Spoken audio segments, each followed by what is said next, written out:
Sekarang ada menteri yang digantiin AI. Ya. Menteri Oke. ya anti korupsi. Anti korupsi digantiin AI. Emang lebih cocok mesin sih ya kalau Ya kan? itu ya. Artificial Intelligence AI di masa kini kian pesat, kini AI terus dikembangkan untuk mendukung ilmu pengetahuan dan teknologi termasuk di bidang pendidikan. Teknologi ini belakangan membuat gempar sektor pendidikan, pasalnya AI acap kali dinilai dapat meningkatkan kecurangan di antara siswa. Bahkan melalui TikTok viral, video mahasiswa yang membuktikan ChatGPT dapat dengan mudah menyelesaikan tugas akhir perkuliahan. Berkembangnya teknologi dengan pesat sehingga banyak tawaran teknologi yang tujuannya memberikan kemudahan bagi penggunanya. Kecerdasan buatan atau yang dikenal dengan artificial intelligence merupakan salah satu produk hasil dari transformasi digital. AI ini pada dasarnya dikembangkan untuk mempermudah pekerjaan manusia yang banyak ditemukan dalam aplikasi penerjemah, asisten virtual, sampai dengan pembuatan karya seni. Dalam sektor pendidikan sendiri misalnya, AI dimanfaatkan oleh peserta didik maupun tenaga pendidik dalam rangka proses pembelajaran untuk memperoleh ilmu, data, maupun informasi yang bertujuan untuk mengembangkan pribadi dan lingkungan sosialnya. Namun penggunaan AI yang tidak dilandasi dengan dasar hukum yang ketat dan standar etik yang kuat akan menimbulkan banyaknya pelanggaran-pelanggaran dalam bidang pendidikan yang disebabkan oleh penggunaan kecerdasan buatan. Salah satunya adalah meningkatkan angka plagiasi yang disebabkan oleh kemampuan literasi yang rendah, tenggat waktu yang singkat, dan keinginan untuk mengerjakan yang secara instan, yang hal ini didukung oleh adanya kecerdasan buatan yang dapat menyelesaikan tugas secara instan yang biasa digunakan oleh peserta didik maupun mahasiswa untuk memanfaatkan hal tersebut untuk menggantikan perannya dalam menyelesaikan semua pekerjaan ataupun tugas-tugas dunia pendidikannya. Di samping itu, penggunaan kecerdasan buatan juga akan berdampak pada penurunan kualitas dan kemampuan berpikir, daya kritis, dan kemampuan untuk menyelesaikan permasalahan dari setiap peserta didik maupun mahasiswa. Di samping itu, akses terhadap kecerdasan buatan biasanya menggunakan data pribadi, sehingga apabila penggunaan data pribadi yang tidak didasari oleh adanya filterisasi yang kuat, maka akan berdampak pada meningkatnya resiko pelanggaran terhadap data pribadi akibat akses data pribadi dan integrasi data pribadi oleh kecerdasan buatan. Sehingga hal inilah yang menimbulkan tantangan hukum dalam bidang pendidikan yang mengintegrasikan dengan kecerdasan buatan. Secara filosofis, salah satu tujuan kita bernegara adalah mencerdaskan kehidupan bangsa yang diwujudkan melalui peningkatan dan pemberian pendidikan yang berkualitas kepada setiap warga negara Indonesia. Pendidikan yang berkualitas di era disrupsi teknologi ini dapat diintegrasikan salah satunya dengan kecerdasan buatan. Kecerdasan buatan dapat dimanfaatkan untuk mencari, memperoleh, memiliki, dan menyimpan, mengolah, serta menyampaikan informasi di dalam dunia pendidikan yang pada esensinya merupakan bagian dari hak asasi setiap warga negara yang diatur dalam konstitusi, yaitu pasal 28F. Dalam konstitusi menyatakan setiap orang berhak untuk berkomunikasi dan memperoleh informasi untuk mengembangkan pribadi dan lingkungan sosialnya, serta berhak untuk mencari, memperoleh, memiliki, menyimpan, mengolah, dan menyampaikan informasi dengan menggunakan segala jenis saluran yang tersedia. Segala jenis saluran yang tersedia dalam hal ini dapat diinterpretasikan dengan kecerdasan buatan. Pada dasarnya, dalam ketentuan Undang-Undang Sisdiknas sendiri belum mengatur secara eksplisit terkait dengan penggunaan kecerdasan buatan. Tetapi dalam undang-undang tersebut secara implisit bahwa dimungkinkan jika satuan pendidikan dapat menyelenggarakan pendidikan melalui beberapa penyesuaian sejalan dengan arah perkembangan ilmu pengetahuan dan teknologi yang dimuat dalam beberapa ketentuan pasal, di antaranya pasal 12 ayat 1 huruf B, pasal 24 ayat 1, pasal 31 ayat 3, pasal 36 ayat 3 huruf G, pasal 39 ayat 2, dan pasal 45. Sedangkan yang berkaitan dengan perlindungan data pribadi diatur secara langsung dengan Undang-Undang Perlindungan Data Pribadi yang dimuat dalam beberapa ketentuan pasal, di antaranya pasal 5, pasal 6, pasal 8, pasal 9, pasal 10 ayat 1, dan juga pasal 11. Sehingga pengaturan penggunaan kecerdasan buatan di dalam bidang pendidikan dan juga yang berkaitan langsung dengan perlindungan data pribadi ini pada dasarnya diatur di dalam ketentuan yang berbeda, sehingga akan berpotensi adanya tumpang tindih pengaturan.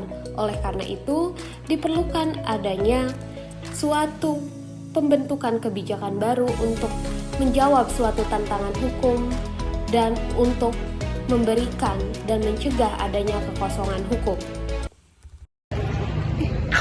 Halo, selamat siang Kak. Namanya siapa ya? Namanya Salsa. Saya mau tanya nih ya, gimana sih menurut Kakak manfaat AI dalam pembelajaran? Kalau menurut aku sendiri sih, kalau manfaat AI itu sangat bermanfaat ya, apalagi kalau kita lagi ngerjain tugas kayak contohnya jurnal, artikel, intinya karya ilmiah gitu. Jadi aku biasanya AI itu buat brainstorming. Jadi kalau misal aku bingung nih, gimana ya arahnya kemana nih? Kalau bisa ada satu tema, terus aku tanya dulu kayak ini sebaiknya aku mencari apanya ya dari ini, dari judul ini, ya dari tema ini. Jadi paling biasanya gitu sih. Intinya biar aku mengetahui lebih lanjut gitu. Terus juga AI juga bisa juga nyari-nyari jurnal yang emang kita biasa kan susah kan kalau di Google. Jadi kalau pakai AI lebih gampang, misal cari jurnal tentang ini gitu, lebih spesifik lagi gitu, lebih gampang lah intinya. Terus yang kedua itu ada potensi plagiarisme sendiri sih, apalagi kan kalau misalnya kita benar-benar melakukan supaya nggak cuma jadiin AI itu sebagai brainstorm. Terus kalau untuk dampak positifnya balik lagi ke yang tadi itu kalau itu bisa efisiensi atau tentang tugas mereka, terus juga bisa buat jurnal atau jadi dari AI itu ada prinsip sendiri ya, Kak? benar. Oke, baik Kakak, terima kasih ya Mas mengganggu waktunya Kakak.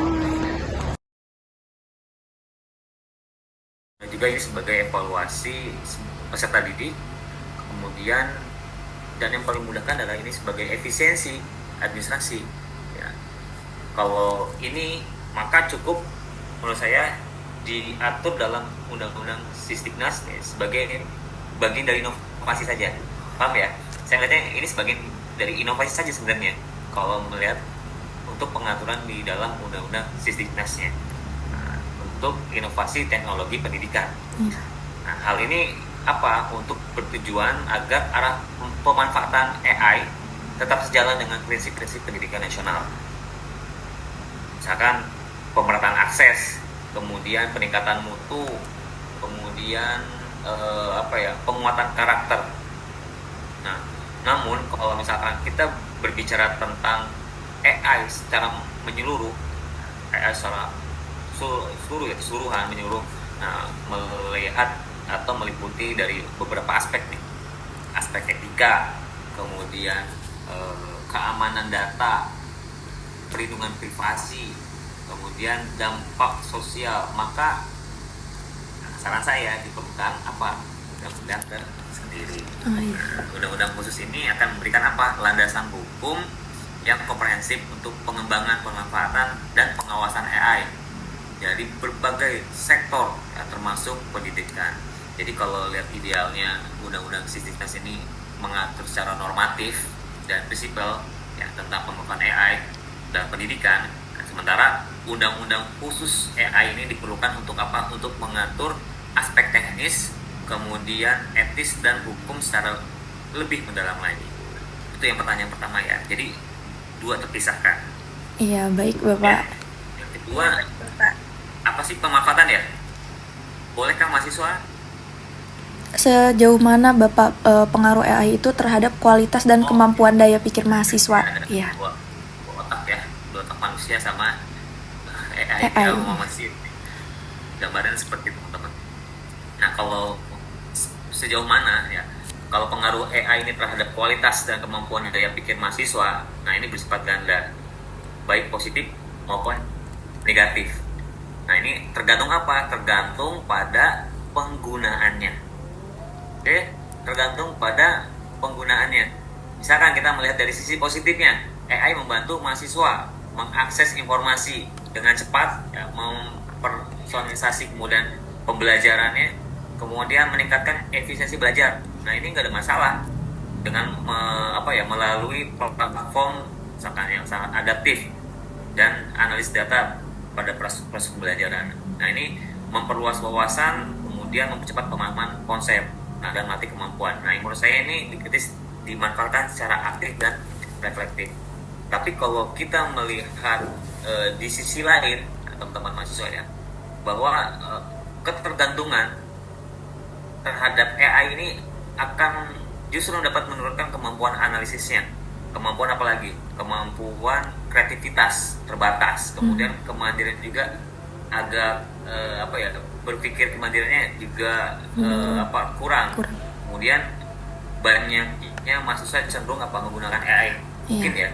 Termasuk saya juga menggunakan AI ya untuk bahan sebenarnya bahan menjadi tambahan saja kan dalam menggunakan AI. Nah, kalau misalkan banyak mahasiswa cenderung menggunakan AI untuk jawaban instan, nah ini tanpa melakukan proses refleksi, jadi sehingga mengurangi daya nalarnya dan kemampuan seperti misalnya problem solving. Ya. Jadi pengaruh AI ini sangat ditentukan oleh literasi digital seperti itu dan etika penggunaannya. Nah ini jika misalkan dibarengi dengan bimbingan yang sangat tepat ya teman-teman, kemudian AI ini bisa menjadi alat penguat kualitas berpikir. Tapi kalau misalkan tanpa bimbingan, nah AI ini bisa menjadi penghambat perkembangan intelektual mahasiswa. Mungkin itu saja yang bisa saya berikan secara mendalam terkait apa yang menjadi teman-teman diskusikan terkait permasalahan-permasalahan yang disampaikan. Dengan demikian, untuk mencegah adanya kekosongan hukum dan menjawab akan kebutuhan hukum di masyarakat yang akan digunakan sebagai panduan dan juga pedoman etik di dalam penggunaan kecerdasan buatan dalam bidang pendidikan, diperlukan adanya peraturan perundang-undangan yang secara komprehensif memuat penggunaan kecerdasan dalam bidang pendidikan, baik itu melalui perubahan Undang-Undang Sistem Pendidikan Nasional maupun pengaturan secara komprehensif dan secara khusus di dalam Undang-Undang tentang Pembelajaran Berbasis Kecerdasan Buatan. It's been a long day without you, my friend, and I'll tell you all about it when I see you again. We've come a long way from where we began. Oh, I'll tell you all about it when I see you again. When I see you again. Damn, who knew? All the planes we flew, good things we've been through. That I'll be